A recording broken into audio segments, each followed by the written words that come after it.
सक्षम police times news 112 सक्षम जनतेचा आवाज। राष्ट्रवादी काँग्रेसचे जिल्हाध्यक्ष ॲडव्होकेट रवींद्र पगार यांचं नुकतंच निधन झालंय। त्यांच्या निधनानं जिल्ह्यात शोककळा पसरली।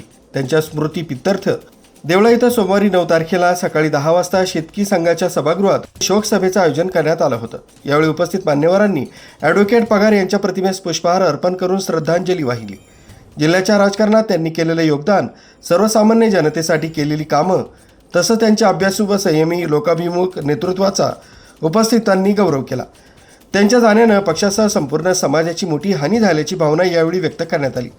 शोकसभेच्या शेवटी दिवंगत आत्म्यास सद्गती लाभो, तसंच त्यांच्या कुटुंबियांना हे दुःख सहन करण्याची शक्ती मिळो, अशी सामूहिक प्रार्थना करण्यात आली। याप्रसंगी प्रांतिक सदस्य व बाजार समितीचे माजी सभापती योगेश आहेर, उपनगराध्यक्ष संभाजी आहेर, शरद पवार गटाचे तालुकाध्यक्ष पंडितराव निकम, नगरसेवक जितेंद्र आहेर, बाजार समितीचे संचालक भाऊसाहेब पगार, शेतकी संघाचे चेअरमन संजय गायकवाड, पीके अप्पा आहेर, पतसंस्थेचे संस्थापक सुनील आहेर, स्वाभिमानी शेतकरी संघटनेचे समन्वयक कुबेर जाधव, शिवसेना उद्धव ठाकरे तालुका प्रमुख प्रशांत शेवाळे, अजित पवार गटाचे तालुकाध्यक्ष कैलास देवरे, भाजपचे तालुकाध्यक्ष किशोर आहेर, जिल्हा सरचिटणीस जगदीश पवार, गटनेते संतोष शिंदे, माजी उपनगराध्यक्ष अतुल पवार, काशीनाथ पवार, गोविंद सूर्यवंशी, आर्यन शिरसाट, भाऊसाहेब आहेर, रवींद्र जाधव, महेंद्र आहेर, दिलीप मेतकर, डॉक्टर किरण आहेर, योगेश वाघमारे, चिंतामण आहेर, बाळासाहेब मगर, युवराज आहेर, सचिन सूर्यवंशी, संजय साळवे, भाऊसाहेब वाघ, साहेबराव सोंजे, पुंडलिक आहेरे, सचिन सूर्यवंशी, किरण आहेर आदींसह सर्वपक्षीय पदाधिकारी व कार्यकर्ते उपस्थित होते।